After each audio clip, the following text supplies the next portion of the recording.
이제 은중 이야기를 제가 한 4편으로 나눠서 올렸어요. 저희가 아마 한 2시간 반 정도를 얘기를 했을 거예요. 아마 그때. 그래서 4편 정도로 나눴는데 어쨌든 상현 이야기를 사실 우리가 시간이 좀 지나가지고 그때 열기가 다시 식었을 수도 있겠지만 얘기를 하다 보면 또 생각이 날 거거든요. 네, 생각이 날 거거든요. 그래요. 오늘은 흥분하지 않고 저는 다짐했어요. 이야기하도록 해요. 제가 은중 이야기를 할 때 상당히 흥분을 많이 제가 이해를 잘 못하시던데. 제가 이렇게 듣다가 네. 제3자 입장에서 아니 뭐 이해가 안 됐으면 안 되는 거지 뭐 저렇게까지 흥분을 막 이런 또 그게 있었는데 사실 제일 처음 가장 이해가 안 됐던 건 상현이었기 때문에 저는 은중은 약간 배신감이 느껴져서 그랬던 것 같고 내가 믿었던 믿었는데 이 사람도 아니었다. 문제가 심각한 사람이었네라는 이상한 사람이었네라는 거에 좀 그 흥분을 했었던 것 같은데 일단은 그 드라마 그러니까 시간 순서보다는 드라마에서 나온 어떤 그 장면 순서로 좀 이야기를 해보면 좋을 것 같은데 그 어쨌든 상은이 아파서 찾아오는 게 먼저예요. 그 장면이 먼저 있는데 그 안락사에 대해서 이야기를 안 해볼 수가 없습니다. 간단하게라도. 안락사가 어쨌든 뭐 실제로 스위스는 가능하잖아요. 네. 그 네. 블루하우스인가 뭐 거기서 이제 가능한데 안락사를 결정하는 어떤 그 사람들의 마음은 어떤 마음이자 심리일까라는 부분이 좀 뭐 이야기를 해보면 각자 가지고 있는 생각들이 좀 다르지 않을까라는 생각이 좀 들어서 왜냐면 이게 그 어떤 사람들은 생을 포기하는 거라고 이야기를 또 뭐 받아들일 수도 있는 것이고 어떤 사람들은 뭐 오죽했으면 뭐 그런 식으로 이제 받아들일 수 있는 부분도 있으니까 뭐 어쨌든 안락사를 결정한 상현 물론 그 몸 상태로만 이야기를 하면 더 무언가를 할 수 없는 이제 치료로서는 무언가를 할 수 없는 상태라고 드라마에는 나옵니다만 안락사를 하고자 하는 어떤 그런 마음은 어떤 심리와 마음일 것 같은지 얘기를 해보면 좋을 것 같아요. 어떤 것 같으시죠?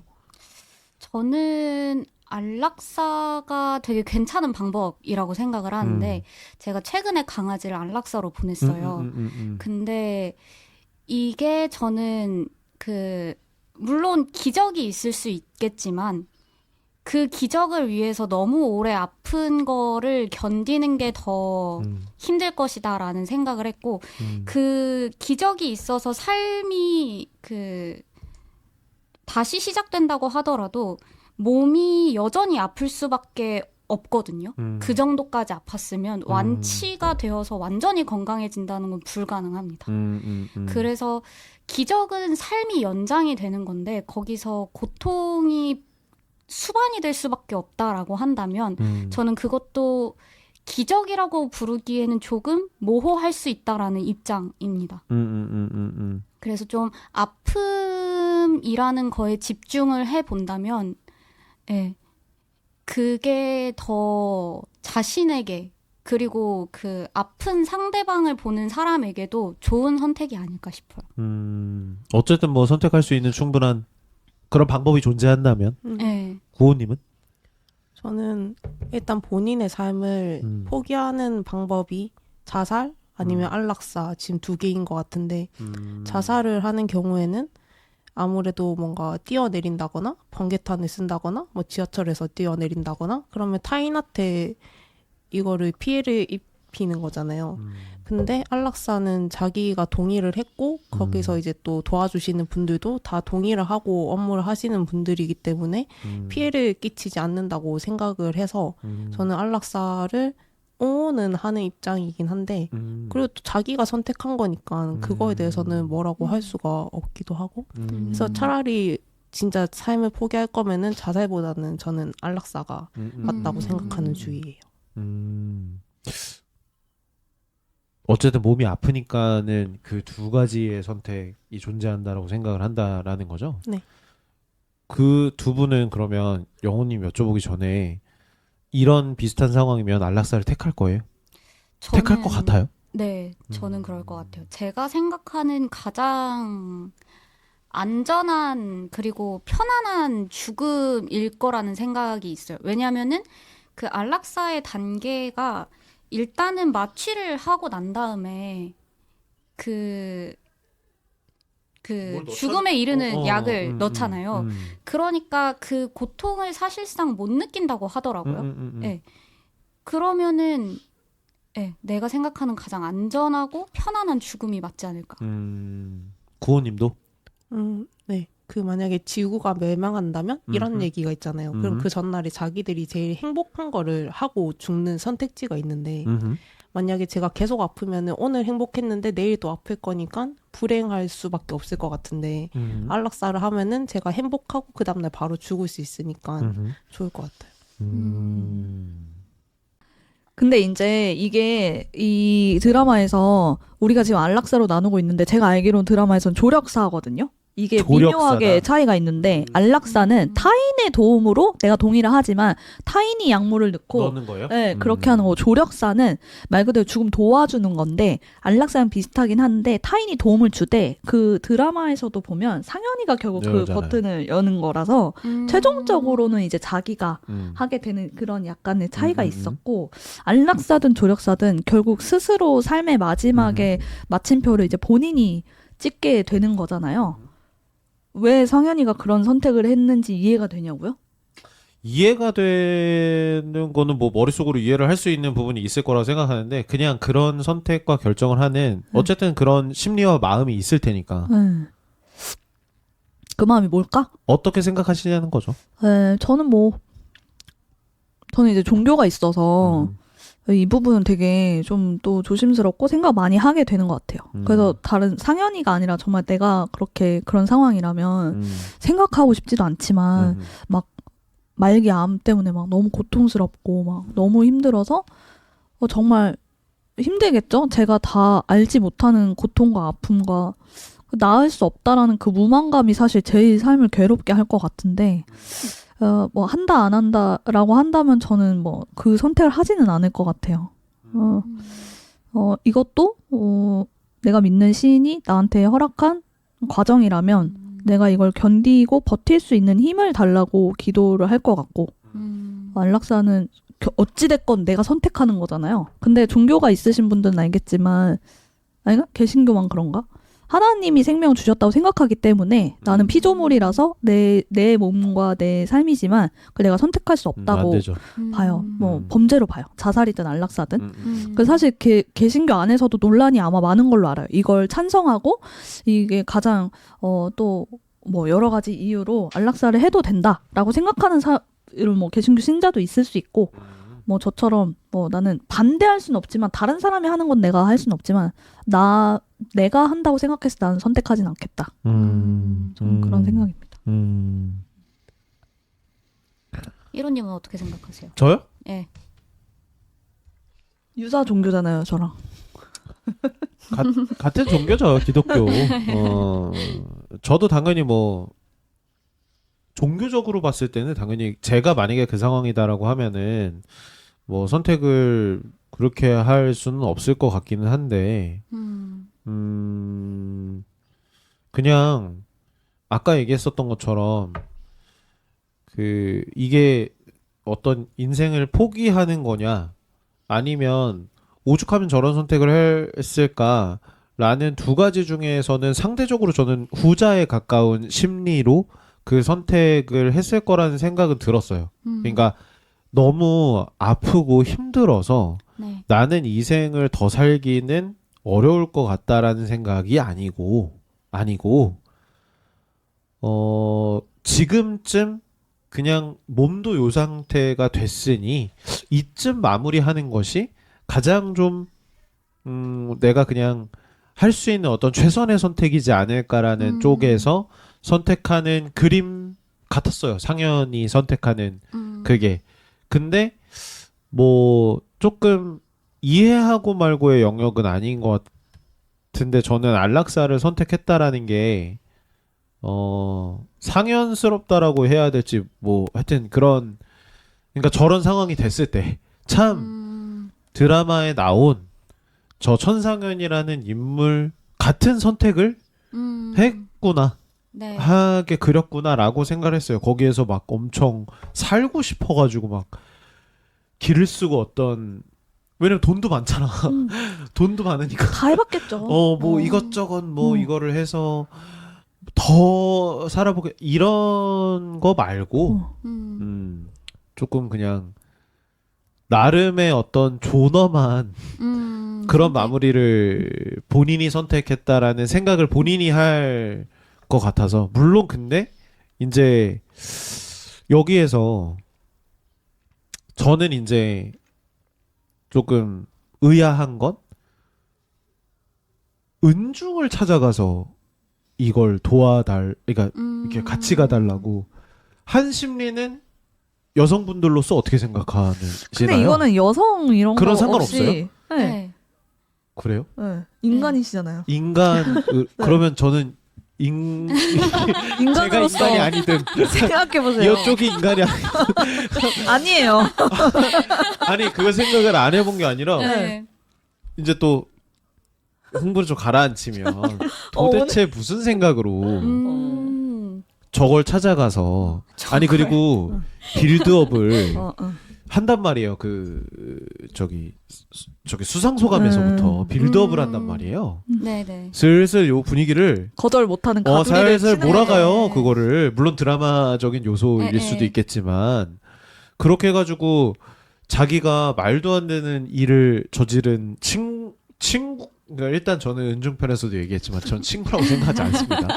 어쨌든 거기에 나오니까 친구를 네. 찾아가서 당당하게 예. 스위스를 같이 가줬으면 좋겠다라고 이야기하는 심리는 도대체 뭐 어떤 측면으로 이해를 할 수 있는 거죠?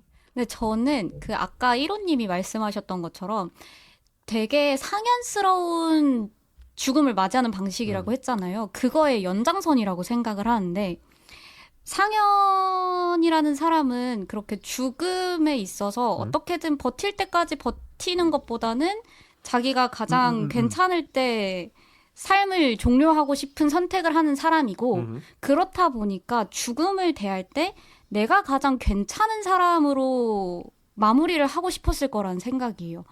그래서 내가 가장 괜찮으려면 내가 가장 바로잡고 싶은 게 무엇일까를 생각했을 때 은중에게 잘못했던 것을 사과라도 하고 그거를 은중에게 설명이라도 하고 관계를 회복하는 게 그거이지 않았을까. 아니 근데 그거는 예. 사과하고 풀면 되잖아요. 아 같이 근데 가달라고 하는 건 무슨 심보죠? 그게 어떤- 최고라뇨. 최종적인 아. 화해라고 생각했겠죠. 아, 예. 이 정도의 관계 회복을 원했을 거다. 아니 어떻게 생각하세요? 구호님은? 저는 관계 회복보다는 제일 나답고 싶어서 은중을 찾아간 것 같아요. 죽는 순간에 뭔가 나를 포장하지 않고 그리고 지금까지 약간 상현은 자기를 계속 이렇게 포장하는 삶을 살았다고 생각을 하거든요. 남편 앞에서도 그래도 좀 참으려고 하고 뭐 직장에서도 그랬을 것이고 근데 죽기 전에 제일 그래도 평생을 은중이 앞에서는 그나마 자기의 성격을 다 드러내고 그리고 이런 집착도 다 보이고 이런 진짜 미저리 같이 막 와서 재워달라고 하고 자기의 본심을 다 보여줬잖아요. 여행 가서도 그런 걸 좀 하고 죽고 싶지 않았었을까. 이기적인 마음이 좀 더 컸다고 생각해요. 어떻게 생각하세요? 지난번에 또 한번 얘기했었던 것 같은데, 이제 각자도 생각을 해보면, 우리가 이렇게 뭔가 슬픈 일이 있거나 힘들어서 이렇게 눈물이 날 때를 보면, 이건 제가 되게 좋아하는 어떤 교수님이 얘기해 주신 건데, 우리가 생각해보면, 울 때마저도 목격자가 필요하다. 그러니까 내가 나로서 온전하게 나를 좀 들여다보고, 나의 존재를 확인하려면, 아주 어릴 때는 엄마가 나한테 그런 역할을 해주는데 살아가면서 심리적인 엄마들이 있잖아요. 뭐 배우자, 연인, 그다음에 뭐 친구, 뭐 이렇게 뭐 은중과 상현 같은. 그래서 저는 생각했을 때 상현이가 은중이한테 가달라고 했던 건 상현이다운 선택이기도 했지만 자기의 마지막을 기억해 줄 수 있는 목격자가 필요했을 것 같고 그게 아주 가장 살면서 진한 정서를 나누었던 그러나 많이 꼬여 있었던 이 사람이지 않았을까. 그리고 다 봤잖아요. 자기는 이제 오빠, 엄마의 죽음을 다 봤잖아요.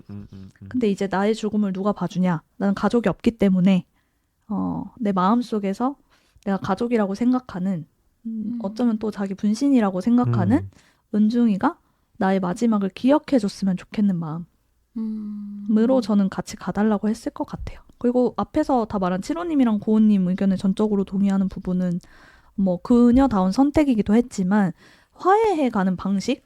이게 질문이 이어질 수도 있는데 그러면 은중이 입장에서 왜 이 조력사 요청을 수락했을까? 또 그거 이해 안 됐죠. 당연히 이해가 안 됐죠. 그런 거를 한번 이유를 생각해 보면은 둘 다 은중이다운 선택, 상현이다운 선택이었다. 죽으러 갈 때 데리고 가는 것도 그리고 고민하고 거절했지만 마침내 결국에는 가는 것도 두 사람의 관계 역사 그다음에 뭐 서로에 대한 죄책감, 후회, 아쉬움 그리고 이제 죽음이라는 거 앞에서 상현이는 엄마 찬스가 이제 더 이상 없잖아요. 그 전에는 이제 엄마를 빌미로 그쵸. 은중이를 이제 발목을 붙잡을 수가 있었는데 이제 그렇게 할 엄마가 자기한테 없기 때문에 그리고 어쩌면 이제 내가 삶을 마감하겠다고 생각하니까 용기가 났을 수도 있을 것 같아요. 내가 이제 이 죽음까지 앞두고 있는데 이것마저 이 친구랑 풀어내지 못하고 간다면 죽어서도 후회한다고 생각하지 않았을까? 그래서 상현 입장에서 생각해보면 나를 기억해주고 나를 한 존재로서 간직해줄 수 있는 목격자가 필요해서 은중이한테 이야기했었던 것 같고 은중이가 또 그 조력사 요청에 수락을 한 것도 굉장히 어렵겠지만 이미 어쩌면 그 선배한테 물어보잖아요. 친한 선배. 네네. 그 선배한테 물어봐서 선배가 나는 아빠 돌아가실 때 호흡기 뗄 때 난 그게 6년이 지났는데도 그 얘기를 하면서 사실 그 장면에서 은중이는 확실하게 가겠다. 마음의 준비를 하려고 물어봤다고 생각했거든요. 확신을 좀 얻고 싶어서 내가 가도 괜찮고 버틸 수 있을까? 뭐 여러 가지 의미가 있겠지만 그렇게 생각했기 때문에 둘 다 서로 이렇게 진짜 이제 정말 날 것에 진짜 류은중 천상현으로 만나는 시간이었기 때문에 요청했고 갈 수 있었지 않았을까 하는 생각했습니다. 굉장히 어쨌든 이기적인 선택이네요. 아니에요? 누구가 이기적인 상현이요. 상현 이기적이긴 한. 그럼요. 근데 사실 죽음 앞에서 이기적일 수밖에 없지 않을까라는 생각이 들어요. 이것만은 꼭 하고 싶다라는 게 바로 앞에 기다리고 있는 게 죽음이라면 그 떼쓰는 강도가 달라질 것 같긴 합니다. 탐탁지 않으신가요? 아니 탐탁지 않은 건 아니고 네. 죽음에 가까이 가보지 않았기 때문에 네. 그 정도가 어떤 정도인지는 모르겠으나 한편으로는 모르겠어요. 사과하고 이거를 같이 가달라고 이야기를 하는 게 되게 어떻게 보면 좀 더 나쁜 일이라고, 그러니까 더 나쁜 행위라고 생각이 들 것 같거든요. 저는 그게, 그러니까 끝까지 얘를 얘한테 본인만 생각하는 어떤 그런 걸로 보일 수도 있지 않나라는 생각 때문에 뭐 이해가 좀 의아한 그런 행동이었었던 것 같고 결과를 먼저 이야기한 것 같지만 학창 시절에 상현 모습이 엄청 길게 나오진 않아요. 어릴 때 상현 모습이. 근데 은중이를 상현이 때리는 리코더. 네네. 아니 매로 선생님 대신이라고 이렇게 하는 장면이 있잖아요. 네. 보통 그 정도 나이대의 친구들이 어떤지 뭐 요즘 잘 모르겠지만 제가 생각했을 때 그거를 실제로 그렇게 때리는 것이 쉬운 일은 아니라고 생각을 하거든요. 그 같은 또래의 어떤 누군가를 너 떠들었으니까 나와 해서 손바닥 대라고 네. 해서 때리는 건 네. 얘가 좀 어떤 사람이라는 거를 보여주는 걸까요? 물론 선생님 대신하는 어떤 반장? 뭐 그 역할이긴 하지만 때리겠어요? 저는 못 때릴 거거든요. 저는 그럴 수 있을 것 같은데. 그럴 수 있다고요? 네. 때려요? 그런 상황이 오면? 나 선생님 대신이니까 선생님은 이런 상황에 때리니까? 저는 할수 못할 것 있을 것 같아요. 못할 거는 또 뭐야? 왜 못해? 대단하네. 이게 사실 이게 어떤 마음으로 하죠? 어리니까 가능한 것 같기도 하거든요. 사실 선생님이 주어진 나에게 준 일이고 때리라고 주진 않았잖아. 아니 그러니까 나를 대신하라고 했고 맞아요. 선생님은 그렇게 행동을 했잖아요. 어. 그러니까 그냥 그- 아무 생각 없이. 그게 룰인 거죠. 어. 그러니까 그 역할을 따라하는 거죠. 어린 아이이니까. 그리고 이제 좀 어릴수록 초등학생 때 생각해보면, 몰래 요새 초등학생, 우리 1호님이랑 저의 초등학생 때는 다르겠지만, 우리 때만 해도 막 그렇게, 소위 말해서 이렇게 완장을 채워주면 막 이런 영웅 심리가 생겨요. 그건 그냥 발달 단계에서, 그 나이 때는 동일한 애들이니까 내가 조금 더 우두머리가 되고 싶고, 뭐죠? 그런 뭔가 이렇게 나한테 역할, 자격 이런 거에 부여되는 거를 되게 선호하게 돼요. 그런 면에서 또 그렇고 그냥 그 극중 인물의 상현이를 생각해 보면 엄마 아빠가 시키는 걸 크게 벗어나 봤던 사람이 아니기 때문에 시키는 걸 마땅히 하는 게 틀리지 않다고 생각했고 그러니까 그냥 충분히 때릴 수 있었지 않았나. 그 사실은 걔가 맞은 애가 누구고 뭐 때문에 맞았고 이런 거 기억 못 하잖아요. 은중이는 1년 내내 그 막 부하가 치밀었는데도. 그러니까 걔는 그냥 자기한테 부여된 역할에 충실했을 뿐인 것 같다. 그렇게 생각하시는구나. 네. 오히려 어리니까 그럴 수밖에 없다. 이 나이 때 되면 그게 이상하죠. 이 나이 때에서 시키지도 않지만 네. 우리한테 하라고 하면 안 하죠. 우리가 이게 얼마나 이상한지를 아니까. 그렇죠. 약간 그런 것 같아요. 엄마가 너 동생 잘 봐? 어. 너가 엄마야? 이렇게 하면은 그때부터 갑자기 뭐 누나나 형이 엄마같이 대하잖아요. 그렇지. 맞아, 뭔가 동생 했을 때 막 혼내기도 혼내고 진짜 뭐 밥도 차려주기도 음. 하고 그냥 그런 역할이 진짜 딱 어릴 때 부여된 그런 느낌? 안 해봤나 봐. 뭐를요? 동생 그렇게 안 해봤나 봐요. 아빠 역할을 안 동생 해봤나 생기는 봐요. 거요? 저는 동생을 거의 제가 키웠다라고 어머니가 인정하는 적인데 저는 다르다고 생각해요. 그러니까 왜 다르다고 생각하냐면 누군가를 때리는 행위가 잘못됐다라는 건 저는 어릴 때일수록 더 잘 알 수 있다라고 생각하는 사람이거든요. 그러니까 나이가 들면 들수록 나는 이 상황에서는 누군가를 때릴 수도 있어. 내가 오죽했으면 때렸겠어. 이런 거는 전 나이가 들면서 더 깎여 내려간다라고 생각하는 사람이라 그러니까 이유가 생기고 명분이 있으며 정당성마저 부여가 되는 어떤 상황들이 나이가 들면 들수록 더 만들어지는 거지.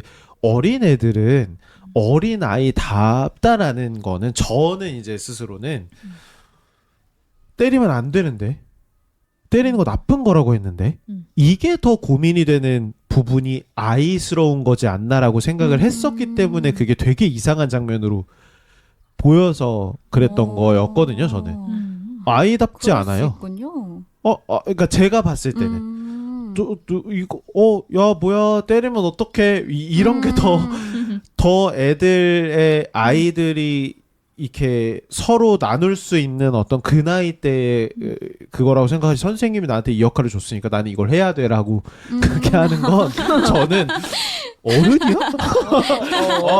야, 나 줬잖아 선생님이 나한테 이것도 나 있는데? 약간 그런 뉘앙스는 아니었어요. 그러니까 네. 그런 정도로 생각하지 않으면 저걸 서슴없이 나와서 손바닥 대 떠들었잖아. 근데 심지어 거기서 은중이가 막 항변을 해요. 내가 그런 게 내가 그런 게 아니라 얘가 먼저 했다. 됐고 이거는 그러니까 그게 되게 어린아이 같지 않냐 이거지. 그러니까 나는 그게 되게 다르게 봤나 봐요. 어. 저는 그게 너무 어린아이 같지 않은. 그럼 뭔가 다른 의도가 있다고 생각했어요? 그러니까 저 아이의 싹수. 그러니까 이거를 싹수. 그냥 상현이 욕하고 싶은 거지. 그냥 아니에요. 그게 아니라 싹수도 있을 수 있는데 그냥 그거를 그 순간에 예. 그냥 이 역할을 잘 해내는 나 그리고 뭔가 그런 것들을 또 보여줘야 하는 어떤 그런 심리들이 작용해서 저렇게 할 수가 있나? 뭐 그런 생각들이 들었던 거죠. 그냥 진짜로 온전히 왜냐면 그것도 선생님이 이걸 나한테 시켰으니까 나는 온전히 이 역할을 해내야 돼라는 거는 그래요. 꽤 그 역할에 충실한 굉장히 착한 아이라고 생각이 또 한편으로 들기는 하는데 과연 그랬을까? 진짜로 그걸 그 마음만 가지고 선생님이 나한테 이걸 시켰으니까 그래서 저는 어머니가 그래서 상현이를 때리잖아요. 맞아요. 그 말이 되냐? 때리면 아픈 거야. 그거를 모릅니까? 근데 저는 그게 상현한테 더 혼란스러웠을 것 같은 게 하면 안 된다고. 그렇게 선생님 시켜도 하면 안 된다고 하는 게. 그거를 때리는 걸로 교육을 하는 게 사실 저는 그게 똑같이. 예. 왜냐하면 그 아프다라는 걸 가르쳐 주는 거는 알겠지만 때리면 안 된다는 걸 때려서 가르친다라는 거가 상현에게 와닿았을까? 그 친구한테는 훈육이 되지는 오히려 반감을 일으키는. 그렇죠. 그 때림으로써 때리면 안 된다라는 걸 가르치는 게 왠지 저 같았으면 이해가 조금 어려웠을 것 같아요. 그리고 일단 다 같이 선생님한테 맞고 있는 상황인데, 예. 이게 안 된다는 건 학교에서 잘못 가르치고 있다라는 것부터 혼란스러울 것 같고, 예. 그래서 그때 상현이는 꽤 많은 혼란을 겪지 않았을까 싶습니다. 그리고 약간 그 장면에서 상현이 이미 사회성도 좀 결여된 친구고 공감 능력도 좀 없는 친구다라고 좀 보여주고 싶었던 장면이지 않을까 싶었던 게 일단 저라면은 동생은 때릴 수 있을 것 같은데 학교 안에서 못 때릴 것 같거든요. 왜냐면 나를 보는 시선과 내가 때리고 나서 그 친구들이 나를 어떻게 대할까에 대한 생각들이 되게 많았을 것 같은데 일단 상현은 그런 걸 전혀 생각하지 않는 친구고 그리고 그 말씀하신 것처럼 엄마가 이렇게 때릴 때는 이해를 못했는데 은중이 리코더로 이렇게 나도 이렇게 때려 이렇게 했을 때 너도 아프잖아 그런 공감을 해줬을 때 약간 뭐지? 이러면서 조금 더 맞아요. 받아들인 느낌이었거든요. 그래서 얘는 맞아요. 그냥 원래 결여된 아이였지 않았을까? 죄송해요. 그게 갑자기 그 장면이 궁금증 해결의 시간. 네, 그 이론님 장면이- 궁금증 해결의 시간. 그 장면이 생각이 나가지고 근데 해결은 안 되신 것 같아. 해결은 안 되죠. 저 어차피 이게 해결은 못 보는 것 같아요. 제가 제가 근본적으로 따라갈 수 없는 약간 사고의 흐름인가요? 그런 부분들이 있어가지고 그래서 따라갈 수는 없는 것 같고 그러면 대학교 때에 이제 상현으로 좀 넘어가 보면 네. 뭐 상학이 얘기를 안 할 수가 없죠. 김상학. 뭐 천상학이야 뭐. 어차피 김상학 이야기를 하다 보면 천상학 얘기도 해야 됩니다. 근데 어쨌든 상학이랑 은중이 뭐 이게 어떤 장면에서 그랬는지 모르겠는데 제가 좀 적어본 질문 중에 하나는 은중과 상학이 사귄다는 거를 알았을 때 억울했다라는 나레이션인가? 억울하다고 했다. 뭐 이런 그게 있어요. 상현이 억울하다고 표현해요. 네. 그것도 이해가 안 되시나요? 탐탁지 않으신가요? 사실 이제는 이게 네. 탐탁치 않은 건지 이해가 안 되는 건지 잘 구분이 안 되시는군요. 경계선에 서 있지만 알겠습니다. 예. 경계선에 서 있지만 아니 누가 봐도 예. 아니 누가 봐도가 아니지 어쨌든 천상에는 억울하다라고 충분히 느낄 수 있다라고 생각을 하시는지 죄송해요 천상현은 천상현은 그거를 보면서 억울하다라는 느낌을 충분히 느낄 수 있다라고 보는지 네. 근데 저는 그 억울하다는 게 그냥 그 둘이 사귀는 것만을 포함한다고 생각하진 않아요. 그러면요? 그냥 그 천상현이 끝끝내 은중을 이길 수 없다라는 거를 거기서 한 번 더 느꼈기 때문에 억울하다라는 표현을 쓰지 않았을까 싶습니다. 저는 아까 나왔던 이야기처럼 은중한테 야 너도 나 때려라고 했을 때 은중이 그럼 너가 아프잖아라고 했을 때 상현이 졌다라는 표현을 썼다고 기억을 하고 있거든요. 맞죠? 네. 저는 그거를 보면서 느꼈던 게 이게 사실 이기고 지고의 문제가 아닌데 이기고 지고라는 걸로 받아들이는 사람이 있어요. 근데 저도 약간 그런 편이거든요. 그래서 이해를 하기로는 이제 쟤는 내가 끝끝내 이해할 수 없는 것들을 먼저 다 깨닫고 있는 아이니까 나는 그런 면에서 저 친구를 절대 따라갈 수 없다라는 거를 이기고 지고라는 관점에서 판단을 해버렸고 네, 상학이라는 선배 역시 내가 결국에는 저 사람의 마음을 얻지 못하는 것도 은중에게 진 거죠. 그래서 억울하다는 표현을 쓰지 않았을까. 진짜 피곤할 것 같아요. 저는 정말 이해 안 되는. 저게 어떻게 억울할 수 있지? 뭐 이런. 왜요? 그냥 사실이니까. 저 사람들이 사귀는 게. 아니에요. 뭐 제 사고의 흐름을 얘기하자면 예. 보세요. 비단 그런 이 장면만 가지고 이야기하는 게 아니고 저는 상현은 왜 자꾸만 뭐라고 해야 되지? 뭐 탐탁치 않음과 이해가 안 되는 그 경계선에 있냐면 이 김상학을 두고서는 김상학은 상현의 존재를 모르잖아요.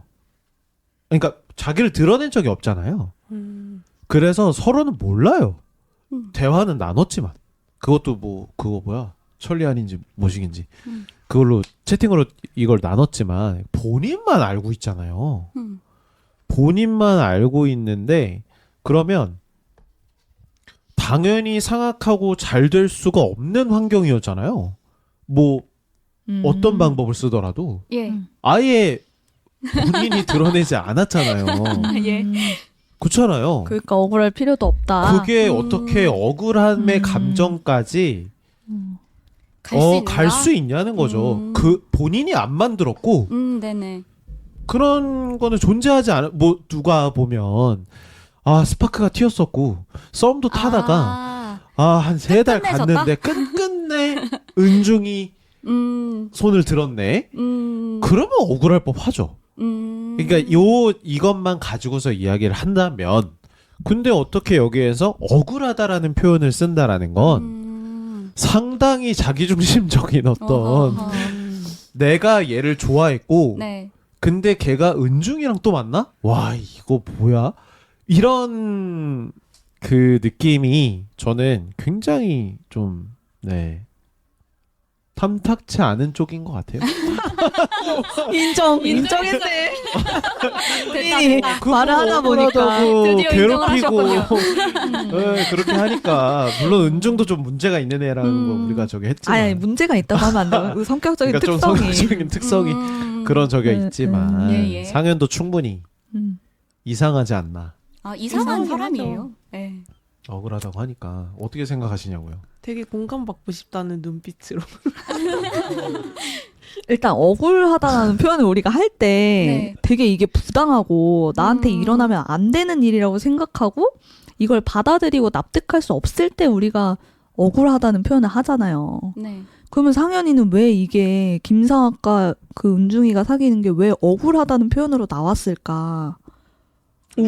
또 은중이한테 졌으니까요. 아니면 약간 세상이 억울한 느낌? 세상에 나를 억까. 그거를 조금 더 풀어보면 이것마저. 대학교 이제 와서 딱 봤더니 얘랑 둘이 만나고 있네 이런 느낌. 나랑 좀 먼저 눈 맞게 해줄 수 있었는데 세상이 나를 억까했다? 약간 이런 느낌? 근데 사실 기회조차 없었기 때문에 억울한 게 아닐까요? 있었잖아요. 그러니까 전시회 찾아갔잖아요. 그랬나요? 제가 저기 몰아보기를 봐가지고 찾아갔는데 전시회를 찾아갔었어요. 이렇게 건너서 알게 됐죠. 직접적으로 말을 나누진 않았고 아니고. 야 뭐 상아가 하면서 어머 우리 오빠랑 이름 똑같네 이 사람이 걘가 보다 이런. 근데 이제 이게 지나친 비약일 수도 있는데 이거를 같이 이제 얘기를 하려면 또 하나 생각해야 되는 게 상현이한테 김상학이 사랑이었나?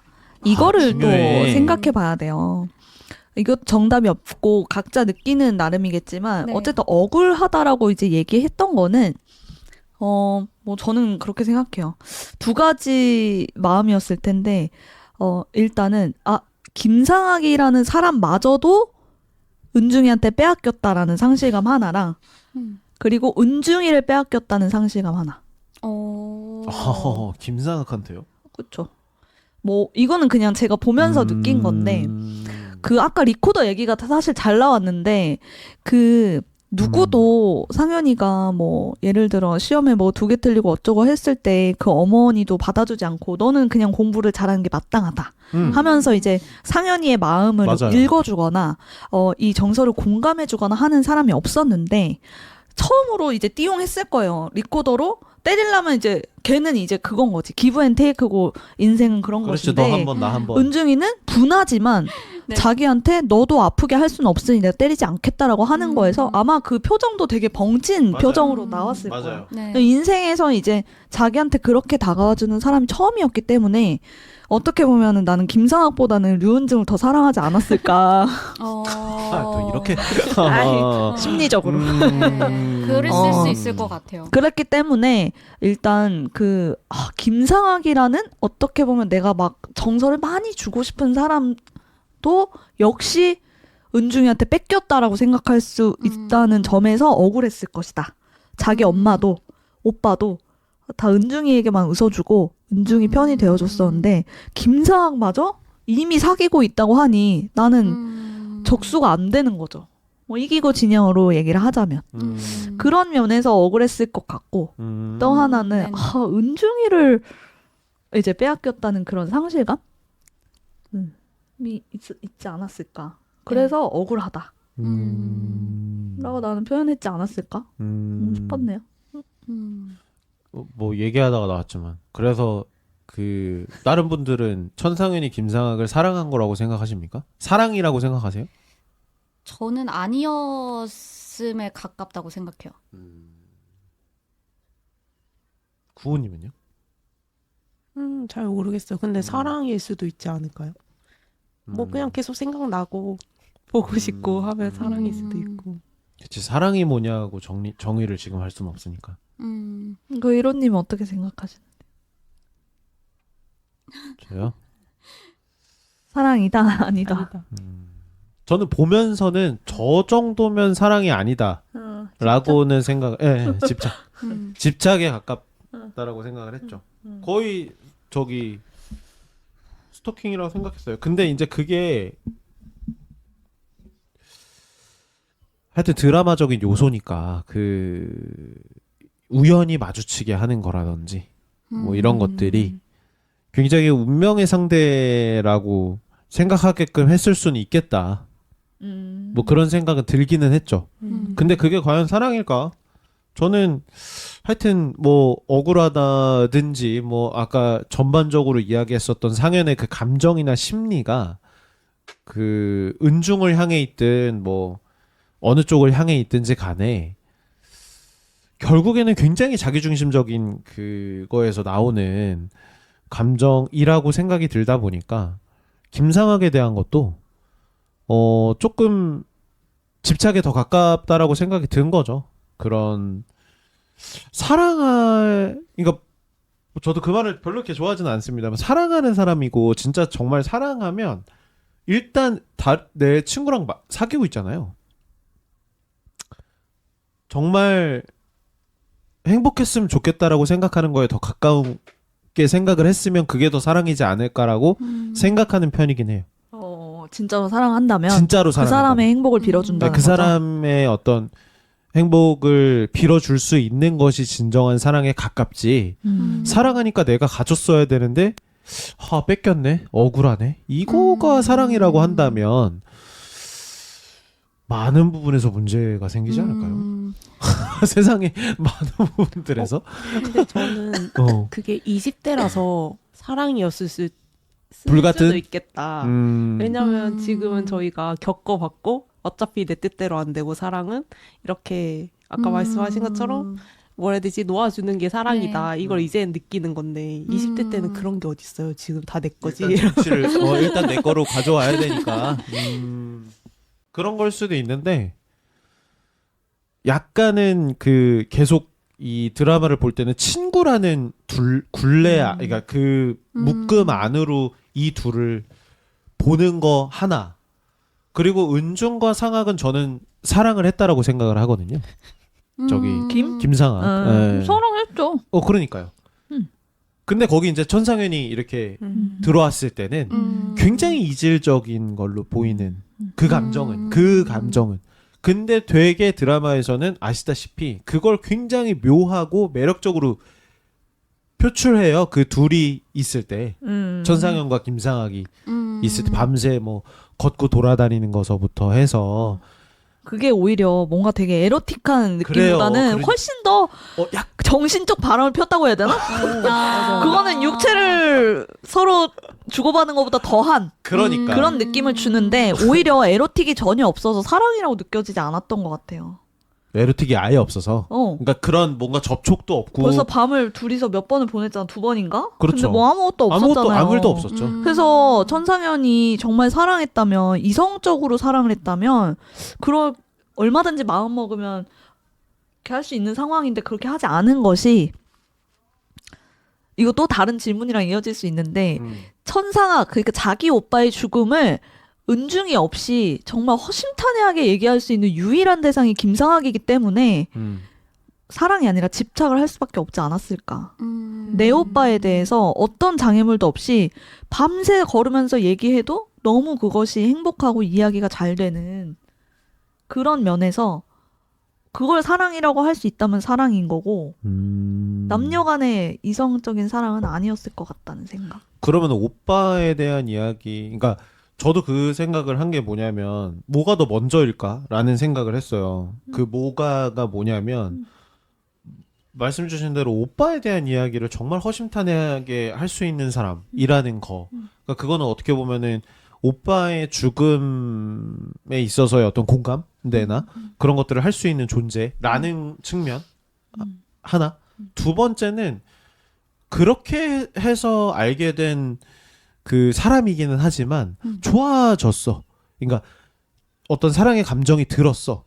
그러다 보니까는 그 사랑의 감정이 더 앞서서 들었기 때문에 오빠의 이야기를 더 하는 것인지. 그러니까 뭐가 더 먼저인지. 닭이 먼저냐, 닭이 먼저냐, 달걀이 먼저냐가 헷갈렸던 거죠. 왜냐면 근데 그게 말씀 주신 것처럼 그러니까 약간 이 오빠에 대한 이야기가 정말 공감이 되고 너무 하면은 풀리는 것들이 많으니까 하는 게 맞는 건지 얘가 너무 갖고 싶고 좋아서 도구처럼 써가지고 이거를 하는 건지 은중한테 엄마 찬스 쓰는 것처럼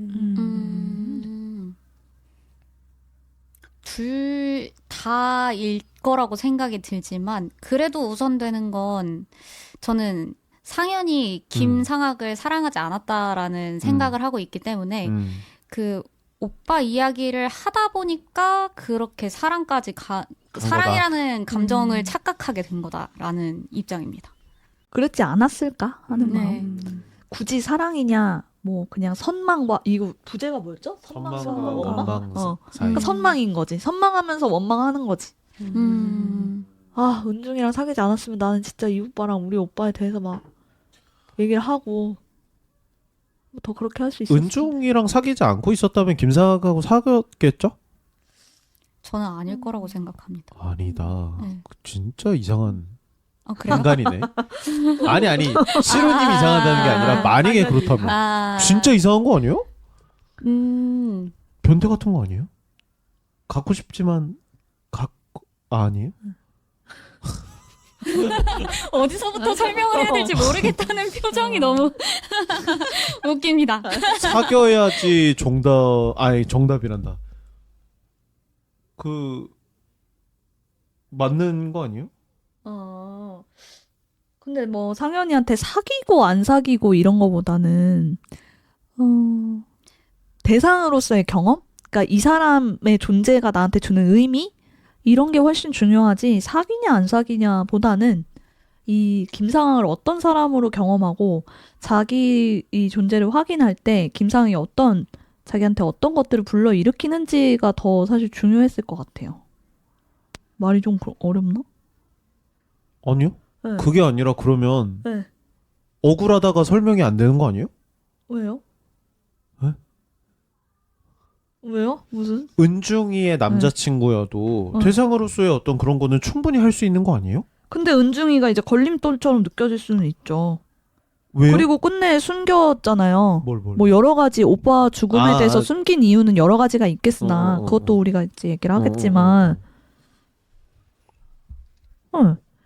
그 마음이 사실 제일 컸을 것 같은데 이 사람하고 나의 오빠를 향유하고 나누는 것까지도 뺏길 수는 없다. 왜냐면 난 이미 모든 걸 다 뺏겼다고 생각하기 때문에.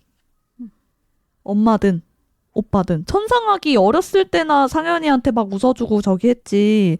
이 막 중학생 되고 과외 받고 시작하면서는 나는 오빠가 집에서 저렇게 말하고 웃는 걸 한 번도 못 봤는데 유일하게 은중이하고 그 맞아요. 사진에 대한 얘기할 때 맞아요. 웃는 걸 보고 완전 표정이 안 좋아지잖아요. 맞아요. 그러니까 오빠마저도 내가 뭐 잘은 모르지만 다른 가족과의 관계가 많이 그려지지 않아서 잘 모르지만 오빠만이 유일하게 그래도 내가 집에서 약간 이렇게 좀 뭔가 같이 이렇게 나눌 수 있는 대상이었는데 그런 사람마저도 나는 뚫지 못하는 벽을 뚫은 것 같지?